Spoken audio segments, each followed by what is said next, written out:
Okay. This may fall on deaf ears, but I just want to quickly say that on days like this, and I'm an American, and if there's other Americans in the room, just a quick shout out that days like this just really bring home to me how important it is to be an educator and impact the lives of students on a day-to-day basis. So thank you for being here. It matters. We matter. We matter more than we can imagine, I imagine. Okay. I want to thank Ken because I'm not going to talk about the skill set for blended learning either. Because if you don't know it, then that's okay. I'm sure you can Google it. Instead, what I'm going to talk a little bit more about is kind of the conditions, right? Which is what Ken was talking about before. The organizers asked me to talk about, I think it's mapping skill sets for the blended learning environment. And I thought the mapping was apropos because we're going to get Tony Bouzen is going to come up in a few minutes and give us the mind map, the genius kind of perspective on this. I'm from a school, and like many schools in the room, we think we're doing some blended stuff, we think we're doing some flip stuff, but when we really look at it, the skill set that is required to do what we're asking our teachers to do is not really new or unique in many ways, which in some ways is kind of sad. So this building that I'm showing you is called the Interlace. Anybody from Singapore know this building? It's about 20 minutes from here. Last year it won the award for the best architecture in the world. 2015 Best Architecture in the World, and the description when they won the award was this: a vertical village with opportunities for social connectivity, a true sense of community, brilliant use of sustainable energy, and flexible interconnected spaces. And they got me thinking, isn't this kind of a symbol for the structures we want in schools? So instead of talking about the skills for blended learning, I'd like to talk a little bit about the architecture that might support the acquisition of those skills, might support your school to actually keep those teachers at your school instead of losing them to a school that has these conditions. So that's what I'd like to talk about. And Adam said it best earlier today about, we've had 30, 40, 50 years of EdTech, but how much has changed? And he had the great slide where he kind of dropped the smartboard in front of the room. That's exactly right. Why is that? I would argue that a lot of it has to do with how educational leaders like me, by the way, I'm a middle school principal, educational leaders like me have not set the right conditions. We've resourced it, we've bought stuff, we've sent people to PD, but we actually haven't created the structures or the conditions for this to take hold, and here we are.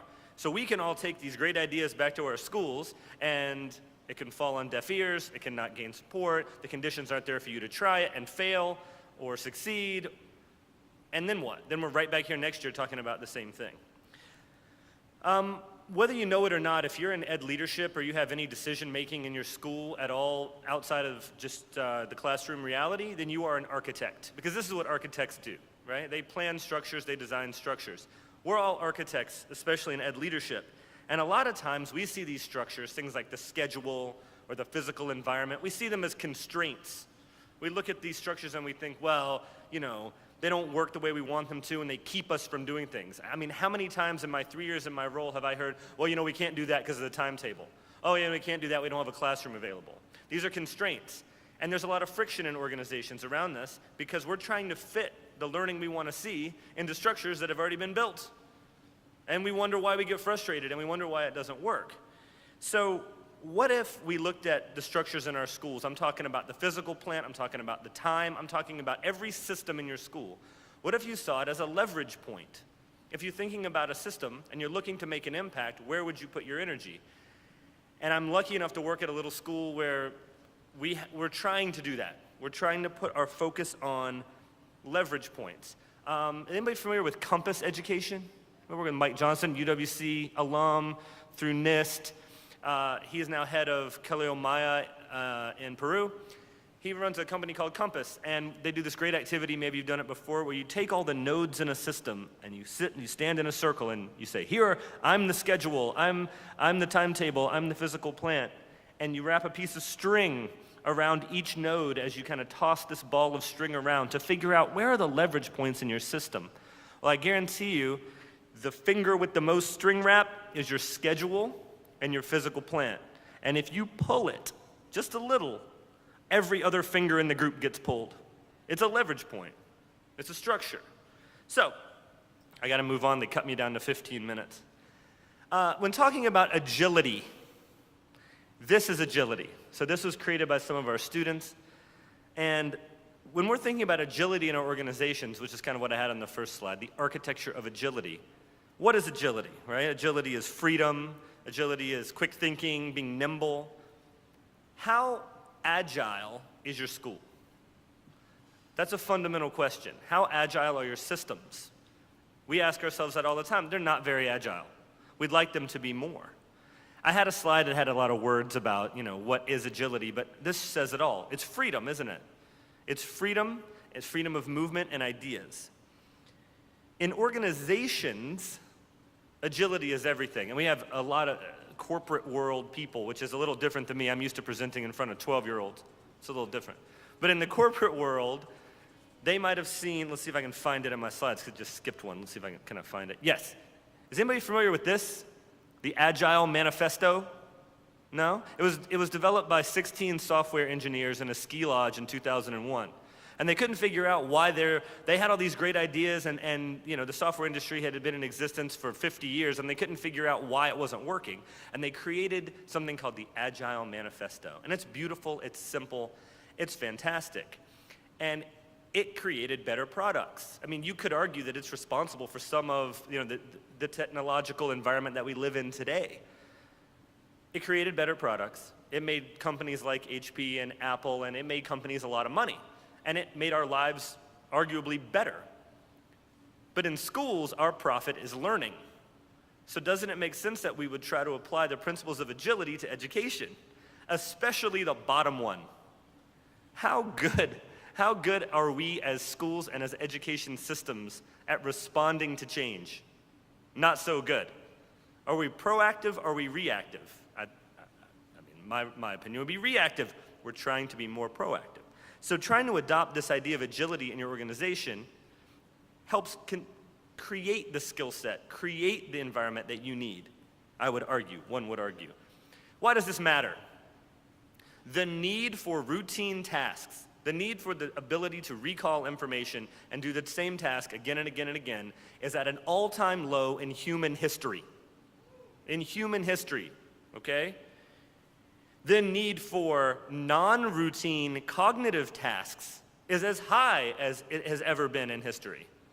If we're preparing students for this reality, then it probably makes sense to have agile structures that support agile teachers, such as you've seen on stage, that would create agile learners in our classrooms. So when we're talking about flipped classroom or we're talking about blended learning, if the conditions aren't there, why are we doing it in the first place? Okay, Carol Dweck, one of my heroes. So my grandmother was a teacher, and she was very good at her job. She retired in 1985. And when she was a teacher, is there animation here? Let's see if it works. Mindset, I would argue, was not that important. Nobody ever asked my grandmother, tell me about your growth mindset. How are you getting growth mindset? It was like rote memorization, classroom management, discipline, and it was like a lot of red pen on essays. And that was good teaching. I know that because my mom was in my grandma's class, so I know exactly what it was like. It was that skill set that made her successful and kept her employed. But I would argue today that mindset and skill set are basically equal. In fact, I would argue that mindset and skill set are the same thing. If we don't have the mindset of yet, we as educators and our schools and our students don't have the mindset of yet, then we're never going to get to the now.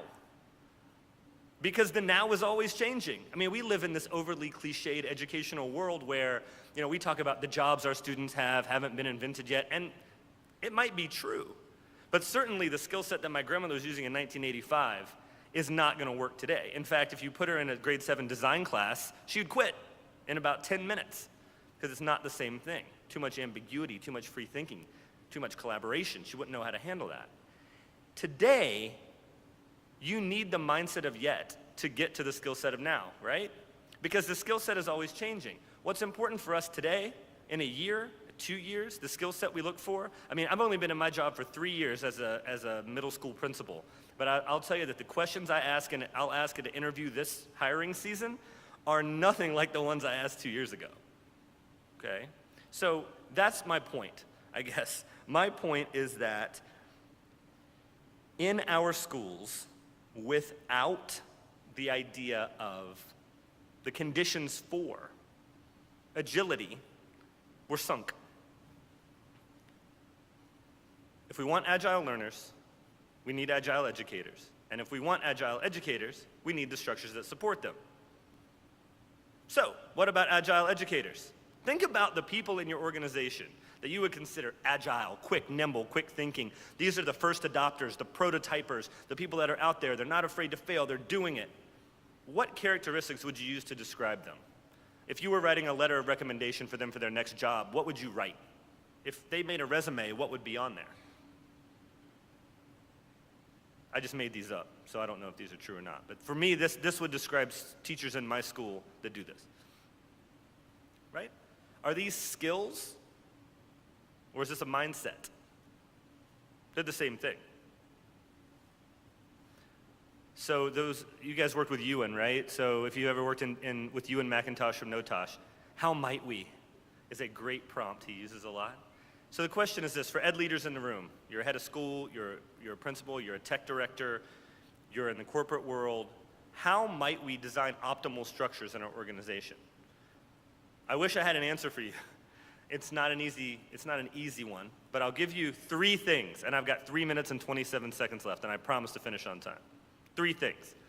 1 is the idea of intention. A guy named David Marquette wrote a book called Turn the Ship Around. He was a nuclear submarine captain. He couldn't figure out why his crew was so bad at their jobs. And then he realized that the people with the information should have the decision-making power. They shouldn't have to go to somebody to go to somebody to go to somebody to get something done. They should have the autonomy to make that happen. But that's scary for leaders. You don't want to give away autonomy. That's my job, is to make decisions. I wear a suit to work. But the reality is, if people in your organization have clarity of mission, competence, which you talked about the sort of conditions for flipping, and the control you relinquish the control to make decisions, you get better decisions. And you don't have to worry about buy-in for your idea. Instead, you're just saying yes a lot, which is lovely. The phrase, I intend to. When people come to me and say, Kasson, I intend to prototype this thing, I either say, tell me more about it, or yes. The second thing, and we've been talking about this, so this has been gone over many times today. Adam went over it, Lionel talked about this, Ken talked about this, Adam talked about this, Joe talked about this, Carrie talked about this. Flexible versus fixed. You could apply this to mindset, but really I'm thinking more about spaces, about time. We're also trying to do away with that crazy schedule that we all kind of, our universe revolves around, and try something called freedom. And the prototypes, we've had 3 very solid successes, measurable successes that we established the criteria for first. And what do you know? Kids are learning in a totally different ways. They're applying design thinking and makerspace ideas into their learning because we just remove the constraints of silos of subject area. Or you must be in this classroom. We've done away with department leadership. We don't have department heads anymore. What's the point? There's no such thing as a department. We're all teachers. We have a strategy team that tries to work on our strategy, but I mean, I talked to a principal the other day. He said, we finally got the money for department heads, thank God. And I just thought, no. We just finally did away with them in the same year. So it's exciting and it's scary because I don't know anything about physics and I'm trying to help the science department, but we do it. We do it because we get better decisions, we get better learning. And we support agile educators. The last thing is about design thinking. I had the opportunity to present with our director last year in IRCOS. By the way, when I took my job, I had no idea what design thinking was. Have you ever been in an interview where somebody says, like, tell me about, design thinking, and in your head you go, oh, they like that, and then you respond, oh yeah, I know all about that, design thinking, wow, really cool. That's exactly what I did. But then I had to learn about it, and when I learned about it, this is what I got. If you pilot something, you're trying to prove that it works. If you prototype something, you're trying to learn. You're trying to learn how it works or doesn't work, and that's what creates better systems. The culture of trial and error, that slide with the kind of the skinned up knee, or like what to do with the box cutter, it's a perfect example. That culture is so important in schools, and as leaders, our number 1 job in my mind is just to model it as much as we can. And the last thing and the hardest thing is reflection. take a look at systems in your school. Take nothing for granted. That's my advice. So, when you're considering structures, please consider space for the yet to get to the how, okay? Because really it's all about freedom. And on the day of the US election, I'm thinking about freedom a lot, right?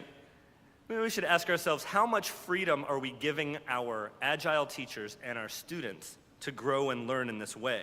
Because it seems to me that agility is a very clear path to ability. In fact, there's probably no other way.